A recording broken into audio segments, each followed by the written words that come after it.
ठीक है। तो rest of the 3 trigonometric ratios को और कन्वर्ट करते हैं। अब हम लोग सेक थीटा को कन्वर्ट कर लेते हैं। ठीक है, तो सबसे पहले in terms of cos theta ही लिख लेते हैं। तो अब थोड़ा सा मैं कोशिश करूंगा डायरेक्टली लिखने की। तो sec theta in terms of cos theta can be written as 1/cos theta. In terms of sine theta लिखेंगे बेटा, तो ये आ जाएगा sec theta is equals to 1/√1 minus sine square theta. ठीक है, क्योंकि कॉस थीटा इक्वल्स टू ये लिख सकते हैं। ठीक है, अगर in terms of tan theta लिखेंगे तो टेन थीटा के टर्म्स में sec theta can be written as √1 plus tan square theta by using identity 2। Fourth point, in terms of क्या बचा, कॉट थीटा बचा। तो कॉट थीटा अगर लिखेंगे बेटा तो इस आइडेंटिटी को यूज करके देखना आप, tan को लिख दिया ना 1/tan स्क्वायर थीटा। ठीक है, तो जब इसको सिंप्लीफाई करेंगे ना, tan को लिख क्या लिख सकते हो 1/cot स्क्वायर थीटा। जब इसको सिंप्लीफाई करोगे तो बेटा आ जाएगा cot theta upon √1 plus cot square theta. करके देखना खुद से। ठीक है, इतना आ जाना चाहिए। ओके, मैं डायरेक्टली लिख रहा हूँ, इसमें मैंने डायरेक्टली लिख दिया है, tan को cot में कन्वर्ट कर दिया, इसी आइडेंटिटी से ये आइडेंटिटी लिख दी हम लोगों ने। ठीक है, अब क्या बचा आपका fifth part, in terms of cosec theta. तो cosec थीटा में कन्वर्ट करने के लिए हम लोग ये आइडेंटिटी यूज करेंगे, ये वाले। जब इस आइडेंटिटी को यूज करोगे, करके देखना आप लोग, मैं अब डायरेक्टली लिख रहा हूँ, तो ये आ जाएगा cosec theta upon √cosec square theta minus 1, ये आ जाएगा। ठीक है, ये आ जाना चाहिए। ठीक है, तो अब हम लोगों ने क्या काम किया यहाँ पर, sec थीटा को rest of the trigonometric issues में कन्वर्ट कर दिया है यहाँ पर। ठीक है, आप खुद से करके देखना, यहाँ पर जो मैंने डायरेक्टली लिखे हैं इनको खुद से करके देखना। ठीक है, अगर कोई प्रॉब्लम हो तो बताना मेरे को।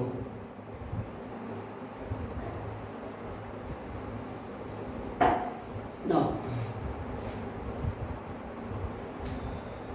अब देखो, 2 ट्रिग्नोमेट्रिक रेशियोज बचे हैं। एक बचा है आपका cosec थीटा, एक बचा है आपका cot theta.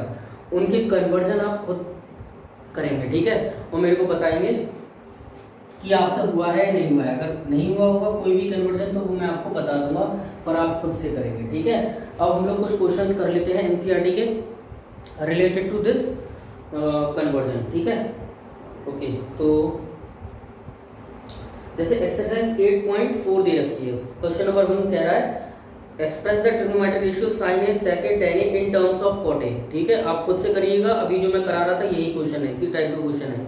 Okay, question number 2 कह रहा है right all the trigonometric ratios of angle A in terms of sec A.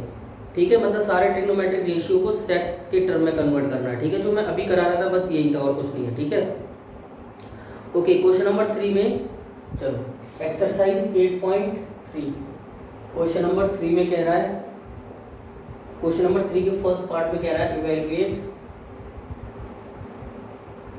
Sine square 63 degree plus sine square 27 degree plus upon cos square 17 degree plus cos square 73 degree.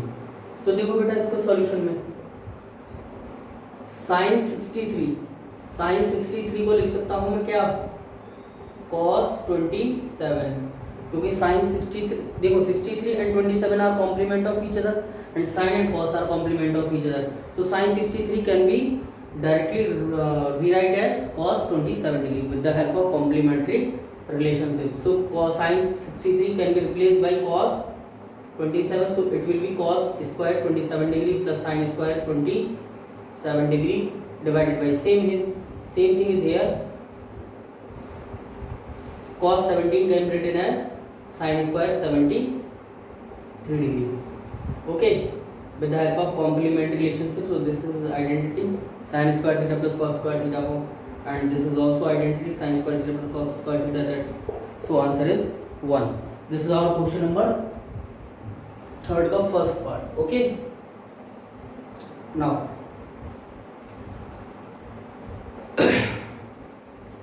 अगला question देखिए। अगले question में हमसे क्या कह रहा है, कुछ ये ऑब्जेक्टिव क्वेश्चंस हैं, इनको आप खुद करिएगा। ठीक है, ये आसान क्वेश्चंस है बेटा, अगर कोई प्रॉब्लम होगी तभी मैं कराऊंगा इन एमसीक्यूज को, अदरवाइज आप खुद से करिएगा।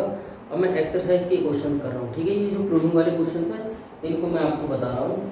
ठीक है, ये इंपॉर्टेंट है। क्वेश्चन नंबर 5 का फर्स्ट पार्ट हमसे कह रहा है इसमें कॉस है थीटा माइनस कॉट थीटा का whole square is equals to 1 minus cos theta divided by 1 plus cos theta. First question हमसे कह रहा है प्रूव करिए, ठीक है, प्रूव।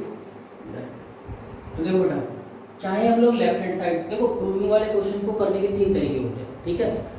मैथ तरीका 1, आप पहला तरीका ये यूज कर सकते हैं कि आप लेफ्ट हैंड साइड लेके चले एंड राइट हैंड साइड पर डायरेक्टली पहुंच जाए, ठीक है, आफ्टर मैनिपुलेशन कर करके, ठीक है। या फिर दूसरा तरीका ये है कि लेफ्ट हैंड साइड लेके चलना इजी ना हो तो राइट हैंड साइड लेके चल सकते हैं आप। तो राइट हैंड साइड लेके चल रहे हैं तो लेफ्ट हैंड साइड पे आपको पहुंचना रहता है, ठीक है।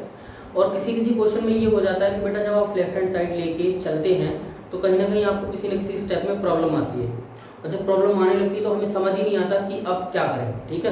तो उस केस में हम लोग क्या कर सकते हैं कि लेफ्ट हैंड साइड लेके भी चल सकते हैं और राइट हैंड साइड भी लेके चल सकते हैं। अब लेफ्ट हैंड साइड से कुछ सोल्यूशन आया हमारा, ठीक है, उसके बाद जैसे हमें समझ नहीं आ रहा तो उसको इक्वेशन 1 बोला, देन हम लोग राइट हैंड साइड लेके चलेंगे और राइट हैंड साइड लेके चलने के बाद जब सिंप्लीफाई करेंगे तो वही एक्सप्रेशन आ जाना चाहिए जो हमारा लेफ्ट हैंड साइड से आया था, ठीक है, ओके। तो अगर वहीं पर आप पहुंच गए तो इसका मतलब left side and right side आपकी कैसी आ गई, इक्वल आ गई, ठीक है। अब देखो, अगर आपको ये लगे कि सर किस क्वेश्चन में लेफ्ट हैंड साइड लेके चलना ज़्यादा बेहतर रहेगा या किस तरह के क्वेश्चन में राइट हैंड साइड लेके ज़्यादा चलना बेहतर होगा, तो देखो बेटा, जिधर से जिस साइड से हमें ज़्यादा इन्फॉर्मेशन मिलती है, ठीक है, उस साइड को लेके चलना ज़्यादा बेहतर रहता है, ठीक है। जैसे लेफ्ट हैंड साइड से अगर ज़्यादा इन्फॉर्मेशन मिलेगी तो आप लेफ्ट हैंड साइड से लेके चलिए, अगर राइट हैंड साइड से ज़्यादा इन्फॉर्मेशन मिल रही है तो राइट हैंड साइड से लेके चलिए, अगर दोनों साइड से इन्फॉर्मेशन लगभग बराबर मिल रही है तो आप दोनों साइड लेके चल सकते हैं या एक साइड कोई भी लेके चल सकते हैं, ठीक है। तो देखिए, जैसे इस क्वेश्चन को मैं लेफ्ट हैंड साइड से भी कर सकता हूँ और राइट हैंड साइड से भी कर सकता हूँ, ठीक है।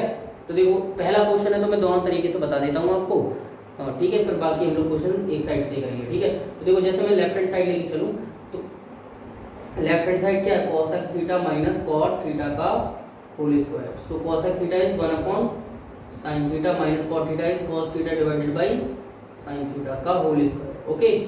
तो बेटा ये कितना आ जाएगा, एलसीएम लेंगे तो 1 माइनस cos थीटा का whole square divided by sin square theta, ठीक है बेटा। अब देखो, आप ऐसे देखो कि न्यूमरेटर प्रूविंग में मुझे न्यूमरेटर में 1 माइनस cos स्क्वायर थीटा लेके आना था, सॉरी 1 माइनस cos थीटा लेके आना था, और मेरे पास आ क्या गया 1 माइनस cos थीटा का होल स्क्वायर, मतलब एक पावर ज़्यादा आ गई।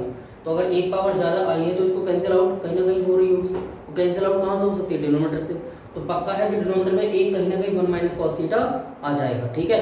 तो बिल्कुल आना चाहिए। साइन स्क्वायर थीटा को लिख सकते हैं हम लोग क्या, 1 minus cos square theta with the help of identity 1, okay. So 1 minus cos theta का होल स्क्वायर डिवाइडेड बाई, अब इसको 1 को लिख सकते हैं 1 का स्क्वायर, ओके। तो यहाँ पर A square minus B square की आइडेंटिटी जब लगाएंगे तो A square minus B square equals to क्या होता है, A plus B into A minus B. तो 1 minus cos theta into 1 plus cos theta. So एक पावर बेटा क्या हो जाएगी, इसकी कैंसिल आउट हो जाएगी। तो बेटा ये फाइनली क्या आ जाएगा आपका 1 minus cos theta divided by 1 plus cos theta. तो हेंस ओके, तो ये हमारा हो गया लेफ्ट हैंड साइड लेके, ठीक है। आप राइट हैंड साइड लेके भी चल सकते थे। राइट हैंड साइड लेके जब चलते बेटा, चलो मैं बता देता हूँ, इसको नोट डाउन कर लेना, ठीक है। इस क्वेश्चन को मैं बता देता हूँ क्योंकि पहला क्वेश्चन है इसलिए, ठीक है। ओके, राइट हैंड साइड को लेके चलते बेटा, तो देखो राइट हैंड साइड ले लेते हैं आप, तब भी क्वेश्चन हो जाता है 1 माइनस cos थीटा अपॉन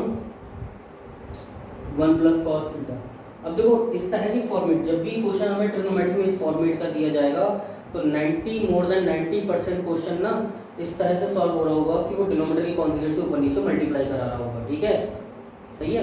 अगर कर देंगे आप इस तरह से मल्टीप्लाई कर देंगे डिनोमिनेटर की कॉन्जुगेट से तो क्वेश्चन इजीली सॉल्व हो जाएगा, ठीक है। तो देखो डिनोमिनेटर की कॉन्जुगेट से जब मल्टीप्लाई करेंगे बेटा तो डिनोमिनेटर का कॉन्जुगेट क्या होगा 1 माइनस cos थीटा, ओके। उसी से ऊपर नीचे मल्टीप्लाई किए हम लोगों ने, तो 1 minus cos theta into 1 minus cos theta से ऊपर नीचे मल्टीप्लाई की। अब देखो ये क्या हो जाएगा 1 माइनस cos थीटा का होल स्क्वायर, और यहाँ पर a plus B into A minus B क्या हो जाएगा A square minus B square, तो 1 का स्क्वायर बनी रहेगा, ठीक है बेटा। अब देखो ये क्या है 1 माइनस cos थीटा का होल स्क्वायर, या इसका होल स्क्वायर बोलो, ठीक है, या होल स्क्वायर मत बोलो क्योंकि होल स्क्वायर तो हमें लेके आना है, तो कोई बात नहीं, इसको ऐसे रहने का होल स्क्वायर, और इसको क्या लिख सकते हैं बेटा साइन स्क्वायर थीटा, ठीक है। अब देखो न्यूमरेटर का भी होल स्क्वायर है, डिनोमिनेटर का भी स्क्वायर है, तो हम लोग इसको ऐसे लिख सकते हैं 1 minus cos theta divided by sine theta का होल स्क्वायर।